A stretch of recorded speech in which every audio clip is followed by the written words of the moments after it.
Now, here's George Roberts. Joining me on the program is Rich Berkowitz. Many of you know him through the Sherman Theater in Stroudsburg, and of course Rich has a background in many other things which we're going to talk about today, but let's start with the Sherman Theater, Rich. When did you get involved with the Sherman Theater? 2004 is when we came up with the idea to try to resurrect this old theater building that was in Stroudsburg. Mm-hmm. And but we actually got into it in 2005. Yeah. And it was you and your wife that started with that? Yeah. And then eventually, though, you got area groups involved, like nonprofits and everything. I mean, we did that right away. I mean, okay. we you know, our initial goal was to just renovate the venue and just see how this could be a vital part of a downtown. So, you know, the goal was just, as we did renovations, we buy and sell properties, and so the goal was just to, hey, let's just show them how it can happen, and then they'll tell us to get out of here, and it's going to be awesome for our community. That was the goal. What was the initial idea of even getting involved with the Sherman Theater? Had anything to do with the background you had initially in theater when you were younger? Well, that was something that always played in the back of my mind. You know, theater played a role. I was a professional actor for a number of years. It kind of changed the course of my life and things that I was doing. So I always have had a very special place in my heart for live theater, community theater. And so that's what I wanted to do. I wanted to bring back theater, get live theater. Pocono Lively Arts was very prominent at the time. They were doing lots of shows and doing stuff, but they didn't have a home. And when I spoke to all the different theater groups at the time, Michael Herron's Pennsylvania Rep Company, they're all like, yeah, we all want that theater, but you know, we can't work together long enough to get it. I said, okay, well, I'm going to help you. I'll be the middle person, and then you guys all make this awesome. And you know, that's kind of what we did. That's how it started anyway. Sure. Well, you had about a 20-year run with the theater. Yeah. What did you learn in those 20 years about, you know, having a theater and running concerts and things like that? It is a very difficult business. It is difficult to get people to be a part of it. I mean, you know, downtown, they loved it because, you know, when we have a big show with a big national touring artist, not only do we get a lot of attention, but people come and spend a lot of money, but not everybody wants to contribute to that. You know, they didn't all want to be a part of that. And so our business model from the very beginning was self-sufficiency, you know, and it was very cutting edge for performing arts centers to do that. When we started doing that, they've kind of transitioned more to do more of that, but they're still funded largely by some sort of underwriting. And you know, so we didn't have that. We didn't have a lot of underwriting, so we were always coming up with innovative ideas, the flat floor, the scaling the room, cutting it down, doing every kind of genre of music, you know, all those things that were kind of like untraditional, but were necessary to last for 20 years. I mean, how is it dealing with those national big celebrity types? I would say that, you know, whether it be by luck or on purpose, pretty much every artist that ever came to the Sherman Theater was a wonderful person. You know, we got along great. Sometimes they'll have crews that were a little, you know, more ruckus than the artist itself, but I mean, the list of artists that have come through our space is pretty extensive. I mean, we were a top venue in Pennsylvania, let alone in the country for our size venue for many, many years. So yeah, I think we were pretty fortunate that we had really great artists. You had to deal with COVID. How did that affect the theater back then? Well, COVID was catastrophic. I mean, you know, you were closed for almost 2 whole years. And thankfully, there were some programs that allowed us to keep our people employed and, you know, make sure that we, you know, a lot of venues didn't make it. Others, you know, kind of took everyone down with them. You know, we didn't. We were able to have all of our ticket money was set aside, and we were able to refund people as they needed it, and many kept their money in there so that when the shows came back, they were ready to come back. And, you know, there was a lot of programs that did help, you know, get us through that really difficult. I mean, you know, again, picture any business that has no business for 2 years. Right. I mean, it's, you know, how do you survive? Yeah, and of course, you're coming off like your best year. 2019 was a great year for us. 2020 was looking like it was going to be amazing. And, you know, we had finally gotten to that point, we're like, oh, we're doing really well, you know, and, you know, for a self-funded art center, that's huge. You know, that's not really, the norm. Right. So. Yeah, I remember you telling me it's tough. It was just tough getting money. Like some people would get grants and things like that. That wasn't always an easy thing to do. Yeah.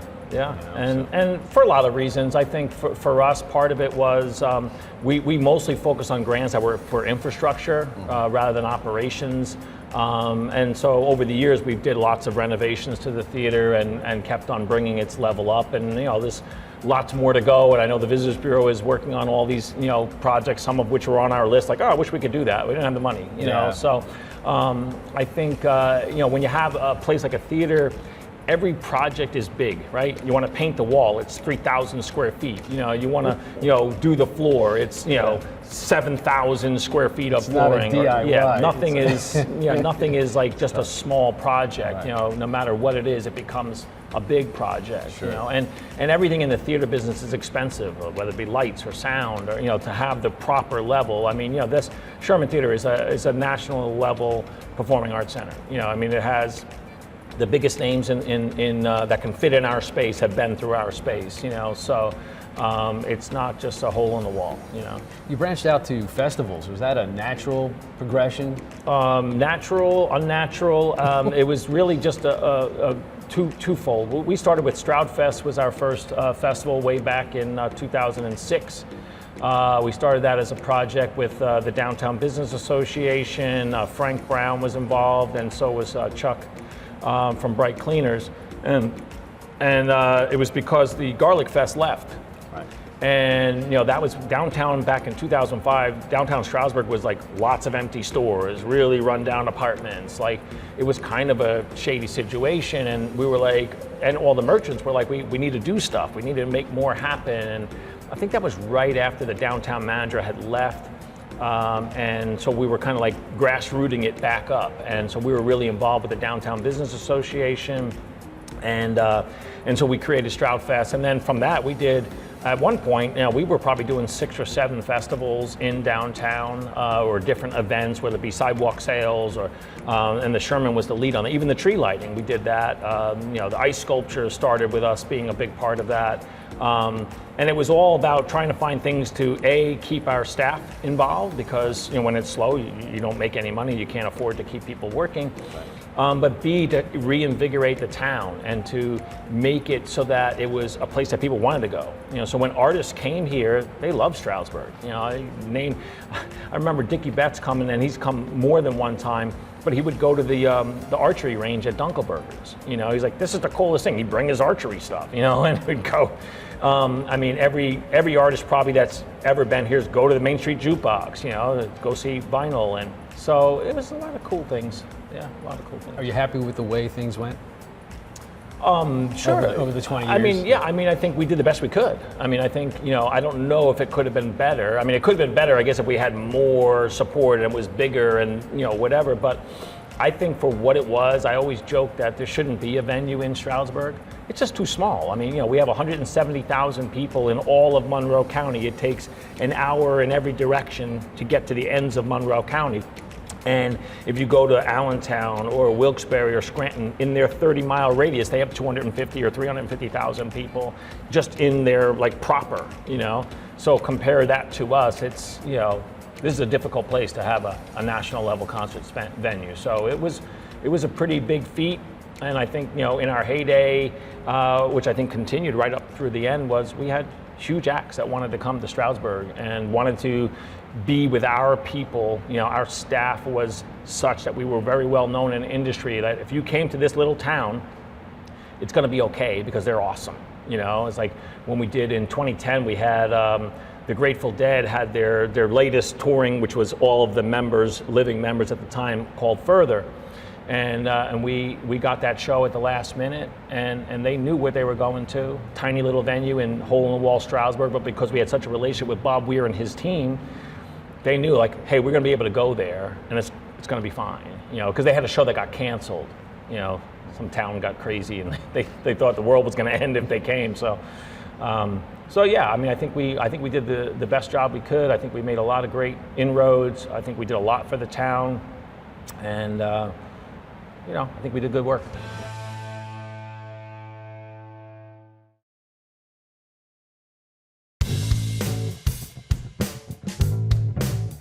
Let's talk about the future now. The Pocono Mountains Visitors Bureau is taking over the operation of the Sherman Theater this year. How did that come about? It's kind of funny. I think when COVID came around, that's when we realized like we've got to start thinking about the big term picture for the theater and how do we transition to longevity, because that was always the plan, right? The old plan was that we want that theater to last there forever, and that's why it went from a for-profit into a non-profit, and we focused all our energies, and so it was about creating the ability for us to be survived, right? And in 2019, 2020, I did 1 million jobs there. I did all the different tasks. I was always involved. I worked 20 hours a day. It was crazy. Yeah. And we finally realized, like, okay, we got to hire people to get into these positions. We need to train people to be able to operate this venue without Rich Berkowitz standing on top of them. And so that's how that process started. So we were already on our way, and our board was looking at, do we find another organization to take over? There's a couple of fledgling theater groups that were trying to do some stuff, so we had conversations with them, and then I think one of our board members mentioned the Visitors Bureau, and so that's when the conversation started about a year or so ago. Yeah. How do you feel about them taking it over? Do you think that they're going to be successful? Well, I certainly hope they are. I mean, the number one, we had choices, and we chose to go to them. And the reason was that, their resources and the team that they have with all the big resort owners and all the people that, are big business people and big brains that can, certainly are smarter than me, right? So I felt that hopefully that they would have the tools to make it last forever, because that's ultimately what our goal was. It doesn't say the Berkowitz Theater, but it's been the Sherman Theater since 1929, and that was what our goal was, for it to continue to be the Sherman Theater. So let's talk about Rich Berkowitz. You mentioned earlier that you had done some performing, right? You went to Suffolk Community College? I did. Right, and then you got into the Coast Guard. Well, not in that order. Okay. Different order. Yeah, different order. I started doing acting when I was like 12 years old. I went to a local community theater. They had, some plays, and they had some kind of management thing to say, hey, you want to be a star, or whatever they said. And so I started doing some acting, and I was in a number of small items. I was in a soap opera for a couple of years, and then a couple other little things. I made a living doing it from 20 or whatever year that was, 90, what is that, 80? Oh, 82 to 87, yeah. And then by the time I was a teenager and kind of finishing up through that process, it was like make two decisions. You either continue to pursue acting and you either move to California, or you live in New York City, or you do something else. And my something else was boating. I got that from my grandfather, and I was really interested in boating, and I was interested in business. And so I thought, okay, I can go to college, but I didn't really have any money, didn't really have a lot of money at the time. And so I decided to go into the Coast Guard. And so I went into the Coast Guard and advanced really quickly, and ended up back on Long Island. I was down in the Virginias and North Carolina. And I actually went to college only because I was going to go to officer school. So I needed to get a 2-year degree to go to officer school, which it's a big joke now. I never actually got my 2-year degree. When I went to the college, they said, okay, you've got 4 years of military service already. We can waive this. It was a library course, 1-credit library course. So this is great. I took all my business courses to get a degree in accounting, and I had a 4.0, went through the whole process. I'm ready to get the little piece of paper. And they go, wait, you didn't take this library course. I said, well, here, they said that I was going to waive that. I had already this amount of other credits. Right. It's a 1-credit course. Obviously, I didn't need to go to the library because I got a 4.0. And they're like, yeah, we're not going to waive that. Wow. So I never did get my degree. Wow. Yeah. But you did become a maritime captain? Yeah, I was a private captain. I was in the Coast Guard. I was at E5 on my way to E6. I was a coxswain, ran small boats and did all that. And then privately, I had started a business, and I was doing private captaining and boat maintenance and all kinds of fun Do you stuff. still do boating today? I don't. I live in Pennsylvania. There's And not you- a lot well, of I boating know here. that, but do you miss it though? Oh yeah. When I go on vacation, that's what usually we go to the sea. I mean, we grew up at the beach, and when we left that, which was really because we wanted to focus on family, Yeah. and we had always been here in Pennsylvania, and we just said, I got to go cold turkey. So I completely got out of the boat business, and here I am. So now we are in the Armory. Yes. You and your wife purchased this building a couple of years ago. Yeah, COVID, right before COVID, okay, actually.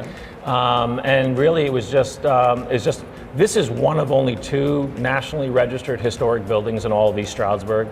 The Sherman Theater was eligible, but it was never actually designated, and that was really just for renovation reasons. This was already designated, and so most people weren't really interested in it because they're like, what am I going to do with this building that I can't change and can't do anything with? And for me, it was like this. That's what I like. I like doing old buildings, and that I think could be instrumental to the community. And so like we were the only ones that were like, yeah, we just want to leave it like it is. This venue since 1928 has been a cornerstone in the community. The National Guard has had it almost that entire time, and it was always a place where you could come, and they had wrestling here, and they had community dances and weddings and all kinds of events. Plus they did drilling, right? So the soldiers that were in the National Guard would come and meet up here, and this would be like their hangout space, and their families and other parts of the community came, and I wanted to recreate that. I think that it's a really big part of our history, just like I think the theater was a big part of our history, and the role that it plays in our community, I think is pretty awesome. And for us, it's a way to help continue to give back to the community. We do a lot of charitable events here and fundraising things, and we just work on restoring and keeping this old building going. Speaking of that, you seem to be drawn to historic things. Yeah. Is that true? I think so. I mean, I used to own the first building in East Stroudsburg that had indoor plumbing. So I think it started with that. I get a lot of old buildings. But this one is really cool, and it's pretty much the same as it was in 1929.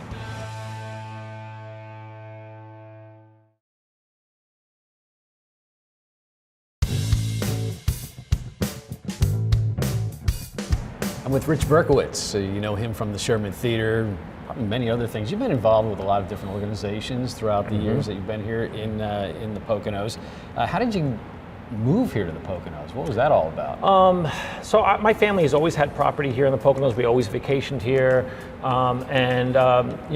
we lived on Long Island in the rat race, trying to get upwardly mobile or whatever the case might be. And when my daughter was conceived, we said, man, I got to work less. I want to focus on my family. I want to be part of my community. And so we thought, small town Pennsylvania, this would be a cool place to do it. And that was how we got here, and we were doing real estate stuff, and I worked with a local business for a couple of years, helping redevelop their space, and then I was just continuing on, and then I just started the theater project, so which we loved because we were always involved in everything in the town. Anything that was happening, small town parades. We helped save the St. Patrick's Day parade one year where they were having problems. We did stuff with the United Way. We did, so many organizations, Family Promise, and that was really cool. And it was something that we got to drag our kids along into, Rotary. And it's funny because now my kids are adults. Some are having their own kids.